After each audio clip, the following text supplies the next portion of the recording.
You're watching ThoughtCast. I'm Jenny Attia, and I'm at the Harvard Bookstore in Cambridge, Massachusetts. Simon Johnson, the MIT Sloan professor and former chief economist at the IMF, is an outspoken critic of the establishment. His newest book on the financial crisis, which he wrote with James Kwak, is called 13 Bankers, the Wall Street Takeover and the Next Financial Meltdown. Simon Johnson, welcome to ThoughtCast.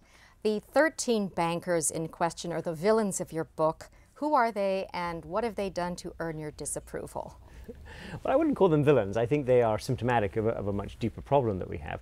They are the bankers who were called to the White House in March 2009. The financial system was in serious trouble and it needed to be saved in some fashion. The Obama administration told these bankers, who no doubt were delighted to hear, that they were going to be saved complete without any change in their salary, their bonus, their pension, their governance structure, their board of directors, their key staff, or their empires, actually. They were given the entire financial system, the power they have within the financial system that they'd ruined, back on a silver platter, if you like. And they were delighted, of course. And they have gone about re-establishing the same patterns of behavior that got us into trouble in 2008. Your book begins with a quote from The Great Gatsby. Will you read it? Yes. I'd like to hear a Brit reading. Reading A Great Gatsby? I'm not sure that's such a good idea.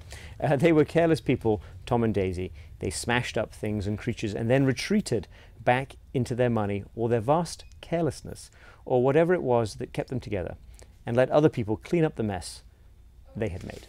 The implication, Simon, is that people who are privileged and powerful aren't held to account. They have a get-out-of-jail-free card.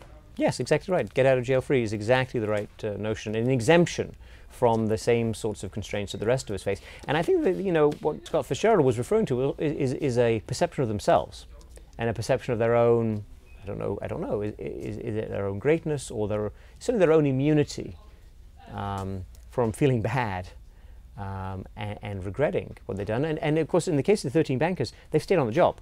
They're still there.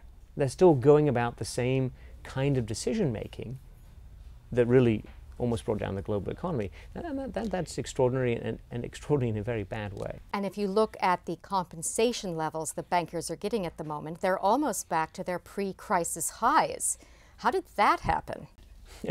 Well, when they were saved, they were allowed to go out and make money as a way to recapitalize their business, as a way to rebuild their businesses. And when they make money, they feel they're entitled to pay themselves very high levels of compensation. Now, I think that's highly questionable, personally. I would separate those two things. And of course, the administration has become increasingly angry, actually, with these bankers for following such practices. But this is, I'm afraid, very much what you get with these people. Simon, what do you make of Obama's attempts at financial reform, the proposals as they stand at the moment? They're too weak. They don't really tackle the too big to fail problem. We have supported them consistently on the idea there should be a new consumer agency or an agency to protect consumers vis-a-vis financial products. That's a good idea. And perhaps some version of that with some teeth will come through in the legislation. That remains to be seen. But on the issue of what happens to these huge banks that are so big and so dangerous that if they fail, they threaten to bring down the rest of the financial system and the global economy, and therefore they force you to rescue them in some fashion. That problem is not really being addressed, and that is terrible. I believe that one way to sum up your thinking is that if banks are too big to fail, they're too big to exist. Yes, absolutely. It's a very simple slogan, if you like, but it's entirely descriptive and accurate. You should not allow banks, financial institutions of any kind, to become so big that if they fail, you can't allow them to go through the normal failure process, be that FDIC resolution or bankruptcy, because you're afraid of the consequences. You should simply make them smaller. It's not hard to do. It would not result in any economic losses that we or anyone else can document, and it is the obvious policy approach, but it is not the approach of this administration. That's true. Why not? I don't know. You have to ask them. I think that in the book we argue, or we document, really, I think it's uncontroversial, the extent to which Wall Street has taken over thinking in and around Washington with regard to policy on the financial sector. You've written in the New York Times, Simon, that what we have here is, quote, a confrontation between concentrated financial power and our democracy. Those are strong words. No, I think that's where we are.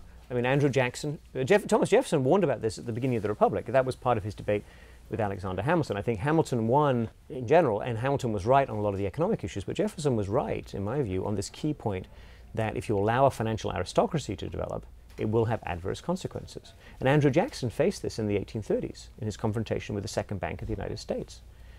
This was concentrated financial power. Jackson took it on and Jackson beat it. Teddy Roosevelt faced this at the end of the 19th century with J.P. Morgan and other members of what was then called the Money Trust. And Franklin Delano Roosevelt faced it in the 1930s. The 1920s boom and bust, and then utter chaos and collapse, was the outcome of an unregulated, unrestrained, irresponsible financial sector. Last question, Simon. If Obama doesn't break up these big banks, what will happen? What does the future have in store for us? Another major financial crisis. Look, there'll always be crises, there'll always be bumps in the road. We're not going to ban crises by any means, but the question is what happens next time? Next time, how big will it be? And if we don't fix this problem, if we don't deal with these core underlying political and economic issues that brought us to the crisis of 2008, 2009, then in all probability we will face something at least as traumatic, at least as difficult. And next time it could actually be much harder. As you say, the next financial meltdown. Right. Simon Johnson, thank you very much for your time. Thank you. You've been watching ThoughtCast. I'm Jenny Attia. Thanks for joining us.